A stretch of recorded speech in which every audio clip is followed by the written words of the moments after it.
അധ്യായം 11. ഭൂമിയിൽ ഒരു ഭാഷയും ഒരു സംസാര രീതിയും മാത്രമേ ഉണ്ടായിരുന്നുള്ളൂ. കിഴക്കുനിന്ന് വന്നവർ ഷീനാറിൽ ഒരു സമതല പ്രദേശം കണ്ടെത്തി അവിടെ പാർപ്പുറപ്പിച്ചു. നമുക്ക് ഇഷ്ടികയുണ്ടാക്കി ചുട്ടെടുക്കാമെന്ന് അവർ പറഞ്ഞു. അങ്ങനെ കല്ലിന് പകരം ഇഷ്ടികയും കുമ്മായത്തിനു പകരം കളിമണ്ണും അവർ ഉപയോഗിച്ചു. അവർ പരസ്പരം പറഞ്ഞു, നമുക്ക് ഒരു പട്ടണവും ആകാശം മുട്ടുന്ന ഒരു ഗോപുരവും തീർത്ത് പ്രശസ്തി നിലനിർത്താം. അല്ലെങ്കിൽ നാം ഭൂമുഖത്താകെ ചിന്നിച്ചിതറിപ്പോകും. മനുഷ്യർ നിർമ്മിച്ച നഗരവും ഗോപുരവും കാണാൻ കർത്താവ് ഇറങ്ങി വന്നു. അവിടുന്ന് പറഞ്ഞു, അവരിപ്പോൾ ഒരു ജനതയാണ്, അവർക്കൊരു ഭാഷയും. അവർ ചെയ്യാനിരിക്കുന്നതിൻ്റെ തുടക്കമേ ആയിട്ടുള്ളൂ. ചെയ്യാൻ ഒരുമ്പെടുന്നതൊന്നും അവർക്കിനി അസാധ്യമായിരിക്കയില്ല. നമുക്കിറങ്ങിച്ചെന്ന് അവരുടെ ഭാഷ പരസ്പരം ഗ്രഹിക്കാനാവാത്ത വിധം ഭിന്നിപ്പിക്കാം. അങ്ങനെ കർത്താവ് അവരെ ഭൂമുഖത്തെല്ലാം ചിതറിച്ചു. അവർ പട്ടണം പണി ഉപേക്ഷിച്ചു. അതുകൊണ്ടാണ് ആ സ്ഥലത്തിന് ബാബേൽ എന്ന് പേരുണ്ടായത്. അവിടെ വെച്ചാണ് കർത്താവ് ഭൂമിയിലെ ഭാഷ ഭിന്നിപ്പിച്ചതും അവരെ നാടാകെ ചിതറിച്ചതും. ഷേമിന്റെ വംശാവലി. ഷേമിന് 100 വയസ്സായപ്പോൾ അർപ്പക്ഷാദ് ജനിച്ചു. ജലപ്രളയം കഴിഞ്ഞ് 2-ാം വർഷമായിരുന്നു അത്. അർപ്പക്ഷാദിന്റെ ജനനത്തിനു ശേഷം ഷേം 500 വർഷം ജീവിച്ചു. അവന് വേറെയും പുത്രന്മാരും പുത്രിമാരും ഉണ്ടായി. 35 വയസ്സായപ്പോൾ അർപ്പക്ഷാദിന് ഷേലാഹ് ജനിച്ചു. ഷേലാഹിന്റെ ജനനത്തിനു ശേഷം അർപ്പക്ഷാദ് 403 വർഷം ജീവിച്ചു. അവന് വേറെയും പുത്രന്മാരും പുത്രിമാരും ഉണ്ടായി. 30 വയസ്സായപ്പോൾ ഷേലാഹിന് ഏബർ ജനിച്ചു. ഏബർ ജനിച്ചതിന് ശേഷം 403 വർഷം ഷേലാഹ് ജീവിച്ചു. അവന് വേറെയും പുത്രന്മാരും പുത്രിമാരും ഉണ്ടായി. 34 വയസ്സായപ്പോൾ ഏബറിന് പേലഗ് ജനിച്ചു. പേലഗിന്റെ ജനനത്തിനു ശേഷം ഏബർ 430 വർഷം ജീവിച്ചു. അവന് വേറെയും പുത്രന്മാരും പുത്രിമാരും ഉണ്ടായി. 30 വയസ്സായപ്പോൾ പേലഗിന് റവു ജനിച്ചു. റവുവിന്റെ ജനനത്തിനു ശേഷം പേലഗ് 209 വർഷം ജീവിച്ചു. അവന് വേറെയും പുത്രന്മാരും പുത്രിമാരും ഉണ്ടായി. 32 വയസ്സായപ്പോൾ റവുവിന് സെരൂഗ് ജനിച്ചു. സെരൂഗിന്റെ ജനനത്തിനു ശേഷം റവു 207 വർഷം ജീവിച്ചു. അവന് വേറെയും പുത്രന്മാരും പുത്രിമാരും ഉണ്ടായി. 30-ാം വയസ്സായപ്പോൾ സെരൂഗിന് നാഹോർ ജനിച്ചു. നാഹോറിന്റെ ജനനത്തിനു ശേഷം സെരൂഗ് 200 വർഷം ജീവിച്ചു. അവന് വേറെയും പുത്രന്മാരും പുത്രിമാരും ഉണ്ടായി. 29 വയസ്സായപ്പോൾ നാഹോറിന് തേരാഹ് ജനിച്ചു. തേരാഹിന്റെ ജനനത്തിനു ശേഷം നാഹോർ 119 വർഷം ജീവിച്ചു. അവന് വേറെയും പുത്രന്മാരും പുത്രിമാരും ഉണ്ടായി. 70 വയസ്സെത്തിയതിനു ശേഷം തേരാഹിന് അബ്രാം, നാഹോർ, ഹാരാൻ എന്നീ പുത്രന്മാർ ജനിച്ചു. തേരാഹിന്റെ പിന്മുറക്കാർ ഇവരാണ്.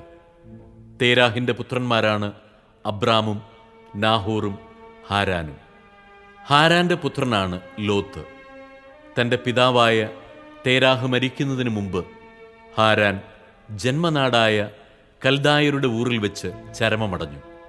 അബ്രാമും നാഹോറും വിവാഹം കഴിച്ചു. അബ്രാമിന്റെ ഭാര്യയുടെ പേര് സാറായി. നാഹോറിന്റെ ഭാര്യയുടെ പേര് മിൽക്ക. അവൾ മിൽക്കായുടെയും ഇസ്കയുടെയും പിതാവായ ഹാരാന്റെ മകളാണ്. സാറായി വന്ധ്യയായിരുന്നു. അവൾക്ക് മക്കളുണ്ടായില്ല. തേരാഹ് കൽദായരുടെ ഊറിൽ നിന്ന് കാനാൻ ദേശത്തേക്ക് യാത്ര പുറപ്പെട്ടു. മകൻ അബ്രാമിനെയും പേരക്കിടാവും ഹാരാന്റെ മകനുമായ ലോത്തിനെയും അബ്രാമിന്റെ ഭാര്യയെയും തന്റെ മരുമകളുമായ സാറായിയെയും അവൻ കൂടെ കൊണ്ടുപോയി. അവർ ഹാരാനിലെത്തി അവിടെ വാസമുറപ്പിച്ചു. തേരാഹ് 205 വർഷം ജീവിച്ചിരുന്നു. അവൻ ഹാരാനിൽ വെച്ച് മൃതിയടഞ്ഞു. അധ്യായം 12. കർത്താവ് അബ്രാമിനോട് അരുളി ചെയ്തു, നിന്റെ ദേശത്തെയും ബന്ധുക്കളെയും പിതൃഭവനത്തെയും വിട്ട് ഞാൻ കാണിച്ചു തരുന്ന നാട്ടിലേക്ക് പോവുക. ഞാൻ നിന്നെ വലിയൊരു ജനതയാക്കും. നിന്നെ ഞാൻ അനുഗ്രഹിക്കും. നിന്റെ പേര് ഞാൻ മഹത്തമമാക്കും. അങ്ങനെ നീ ഒരനുഗ്രഹമായിരിക്കും. നിന്നെ അനുഗ്രഹിക്കുന്നവരെ ഞാൻ അനുഗ്രഹിക്കും, നിന്നെ ശപിക്കുന്നവരെ ഞാൻ ശപിക്കും. നിന്നിലൂടെ ഭൂമുഖത്തെ വംശങ്ങളെല്ലാം അനുഗ്രഹീതമാകും. കർത്താവ് കൽപ്പിച്ചതനുസരിച്ച് അബ്രാം പുറപ്പെട്ടു. ലോത്തും അവന്റെ കൂടെ തിരിച്ചു. ഹാരാൻ ദേശത്തോട് വിട പറഞ്ഞപ്പോൾ അബ്രാമിന് 75 വയസ്സ് പ്രായമായിരുന്നു. അബ്രാം ഭാര്യ സാറായിയെയും സഹോദരപുത്രൻ ലോത്തിനെയും കൂടെ കൊണ്ടുപോയി. ഹാരാനിൽ തങ്ങൾ നേടിയ സമ്പത്തും ആളുകളുമായി അവർ കാനാൻ ദേശത്തേക്ക് പുറപ്പെട്ട് അവിടെ എത്തിച്ചേർന്നു. അബ്രാം ആ ദേശത്തിലൂടെ സഞ്ചരിച്ച് ഷെക്കെമിൽ മോറയുടെ ഓക്കുമരം വരെ എത്തി. അക്കാലത്ത് കാനാൻകാർ അവിടെ പാർത്തിരുന്നു. കർത്താവ് അബ്രാമിന് പ്രത്യക്ഷപ്പെട്ട് അരുളിച്ചെയ്തു, ഈ നാട് നിന്റെ സന്തതികൾക്ക് ഞാൻ കൊടുക്കും. തനിക്ക് പ്രത്യക്ഷപ്പെട്ട കർത്താവിന് അബ്രാം അവിടെ ഒരു ബലിപീഠം പണിതു. അവിടെ നിന്ന് അവൻ ബഥേലിന് കിഴക്കുള്ള മലമ്പ്രദേശത്തേക്ക് കടന്ന് അവിടെ ബഥേലിന് കിഴക്കും ആയിക്ക് പടിഞ്ഞാറുമായി താവളമടിച്ചു. അവിടെ ഒരു ബലിപീഠം പണിത് കർത്താവിന്റെ നാമം വിളിച്ചു. അവിടെ നിന്ന് അബ്രാം നെഗബിന് നേരെ യാത്ര തുടർന്നു. അവിടെ ഒരു ക്ഷാമമുണ്ടായി.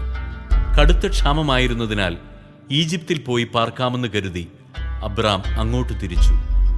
ഈജിപ്തിലെത്താറായപ്പോൾ ഭാര്യ സാറായിയെ വിളിച്ച് അവൻ പറഞ്ഞു, നീ കാണാൻ അഴകുള്ളവളാണെന്ന് എനിക്കറിയാം.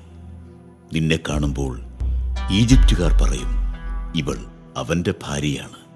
എന്നിട്ടെന്നെ അവർ കൊന്നുകളയും. നിന്നെ ജീവിക്കാൻ അനുവദിക്കുകയും ചെയ്യും. നീ മൂലം എനിക്ക് ആപത്തുണ്ടാകാതിരിക്കാൻ നിന്നെ പ്രതി അവർ എൻ്റെ ജീവൻ രക്ഷിക്കാൻ വേണ്ടി നീ എൻ്റെ സഹോദരിയാണെന്ന് പറയണം. അവർ ഈജിപ്തിലെത്തി. അവൾ കാണാൻ വളരെ അഴകുള്ളവളാണെന്ന് ഈജിപ്തുകാർക്ക് മനസ്സിലായി. അവളെ കണ്ടപ്പോൾ ഫറവോയുടെ സേവകന്മാർ അവളെപ്പറ്റി ഫറവോയോട് പുകഴ്ത്തി പറഞ്ഞു. അവൾ ഫറവോയുടെ കൊട്ടാരത്തിലേക്ക് ആനയിക്കപ്പെട്ടു. ഫറവോ അവളെ പ്രതി അബ്രാമിനോട് നന്നായി പെരുമാറി. അവന് ആടുകൾ, കാളകൾ, കഴുതകൾ, ഒട്ടകങ്ങൾ, വേലക്കാർ, വേലക്കാരികൾ എന്നിവ ലഭിച്ചു. പക്ഷേ അബ്രാമിന്റെ ഭാര്യ സാറായിയെ പ്രതി കർത്താവ് ഫറവോയെയും കുടുംബത്തെയും മഹാമാരികളാൽ പീഡിപ്പിച്ചു. തന്മൂലം ഫറവോ അബ്രാമിനെ വിളിച്ചു പറഞ്ഞു, നീ ഈ ചെയ്തത് എന്താണ്? അവൾ നിന്റെ ഭാര്യയാണെന്ന് എന്നോട് പറയാതിരുന്നത് എന്തുകൊണ്ട്? അവൾ സഹോദരിയാണ് എന്ന് നീ പറഞ്ഞത് എന്തിന്? അതുകൊണ്ടല്ലേ ഞാൻ അവളെ ഭാര്യയായി സ്വീകരിച്ചത്. ഇതാ നിന്റെ ഭാര്യ, അവളെയും കൊണ്ട് സ്ഥലം വിടുക. ഫറവോ തന്റെ ആൾക്കാർക്ക് അബ്രാമിനെക്കുറിച്ച് കൽപ്പന കൊടുത്തു. അവർ അവനെയും ഭാര്യയെയും അവന്റെ വസ്തുവകകളോടുകൂടെ യാത്രയാക്കി. അധ്യായം 13. അബ്രാം ഭാര്യയോടും സ്വന്തമായ സകലത്തോടും കൂടെ ഈജിപ്തിൽ നിന്ന് നെഗബിലേക്ക് പോയി. ലോത്തും കൂടെയുണ്ടായിരുന്നു. അബ്രാമിന് ധാരാളം കന്നുകാലികളും സ്വർണവും വെള്ളിയും ഉണ്ടായിരുന്നു. അവൻ നെഗബിൽ നിന്ന് ബഥേൽ വരെയും ബഥേലിനും ആയിക്കുമിടയ്ക്ക് താൻ മുമ്പ് കൂടാരമടിച്ചതും ആദ്യമായി ബലിപീഠം പണിതതുമായ സ്ഥലം വരെയും യാത്ര ചെയ്തു. അവിടെ അബ്രാം കർത്താവിന്റെ നാമം വിളിച്ചപേക്ഷിച്ചു. അവന്റെ കൂടെ പുറപ്പെട്ട ലോത്തിനും ആട്ടിൻപറ്റങ്ങളും കന്നുകാലിക്കൂട്ടങ്ങളും കൂടാരങ്ങളും ഉണ്ടായിരുന്നു. അവർക്ക് ഒന്നിച്ചു താമസിക്കാൻ ആ ദേശം മതിയായില്ല. കാരണം അവർക്ക് വളരെയേറെ സമ്പത്തുണ്ടായിരുന്നു. ഒന്നിച്ചു പാർക്കുക വയ്യാതായി. അബ്രാമിൻ്റെയും ലോത്തിൻ്റെയും കന്നുകാലികളെ മേയ്ക്കുന്നവർ തമ്മിൽ കലഹമുണ്ടായി. അക്കാലത്ത് കാനാൻകാരും പെരീസ്യരും അന്നാട്ടിൽ പാർത്തിരുന്നു. അബ്രാം ലോത്തിനോട് പറഞ്ഞു, നമ്മൾ തമ്മിലും നമ്മുടെ ഇടയന്മാർ തമ്മിലും കലഹമുണ്ടാകരുത്. കാരണം നമ്മൾ സഹോദരന്മാരാണ്. ഇതാ, ദേശമെല്ലാം നിന്റെ കൺമുമ്പിലുണ്ടല്ലോ. എന്നെ പിരിഞ്ഞു പോവുക. ഇടത്തുഭാഗമാണ് നിനക്ക് വേണ്ടതെങ്കിൽ ഞാൻ വലത്തേക്ക് വയ്ക്കൊള്ളാം. വലത്തുഭാഗമാണ് നിനക്ക് ഇഷ്ടമെങ്കിൽ ഞാൻ ഇടത്തേക്ക് വയ്ക്കൊള്ളാം. ജോർദാൻ സമതലം മുഴുവൻ ജലപുഷ്ടിയുള്ള ഭൂമിയാണെന്ന് ലോത്ത് കണ്ടു. അത് കർത്താവിന്റെ തോട്ടം പോലെയും സോവാറിന് നേരെയുള്ള ഈജിപ്തിലെ മണ്ണ് പോലെയുമായിരുന്നു. കർത്താവ് സോദോമും ഗൊമോറായും നശിപ്പിക്കുന്നതിന് മുമ്പുള്ള അവസ്ഥയായിരുന്നു അത്. ലോത്ത് ജോർദാൻ സമതലം തിരഞ്ഞെടുത്തു. അവൻ കിഴക്കോട്ട് യാത്ര തിരിച്ചു. അങ്ങനെ അവർ തമ്മിൽ പിരിഞ്ഞു. അബ്രാം കാനാൻ ദേശത്ത് താമസമാക്കി. ലോത്ത് സമതലത്തിലെ നഗരങ്ങളിലും വസിച്ചു. അവൻ സോദോമിനടുത്ത് കൂടാരമടിച്ചു. സോദോമിലെ ആളുകൾ ദുഷ്ടന്മാരും കർത്താവിന്റെ മുമ്പിൽ മഹാപാപികളുമായിരുന്നു. അബ്രാം ലോത്തിൽ നിന്ന് വേർപെട്ടതിനു ശേഷം കർത്താവ് അബ്രാമിനോട് പറഞ്ഞു, നീ തലയുയർത്തി കിഴക്കോട്ടും പടിഞ്ഞാറോട്ടും തെക്കോട്ടും വടക്കോട്ടും നോക്കുക. നീ കാണുന്ന പ്രദേശമെല്ലാം നിനക്കും നിന്റെ സന്താന പരമ്പരകൾക്കും എന്നേക്കുമായി ഞാൻ തരും. ഭൂമിയിലെ പൂഴി പോലെ നിന്റെ സന്തതികളെ ഞാൻ വർദ്ധിപ്പിക്കും. പൂഴി ആർക്കെങ്കിലും എണ്ണി തീർക്കാമെങ്കിൽ നിന്റെ സന്തതികളെയും എണ്ണാനാവും. എഴുന്നേറ്റ് ഈ ഭൂമിക്ക് നെടുകയും കുറുകയും നടക്കുക, അത് നിനക്ക് ഞാൻ തരും. അബ്രാം തന്റെ കൂടാരം മാറ്റി ഹെബ്രോണിലുള്ള മാമ്രയുടെ ഓക്കുമരങ്ങൾക്ക് സമീപം താമസമാക്കി. അവിടെ അവൻ കർത്താവിന് ഒരു ബലിപീഠം നിർമ്മിച്ചു.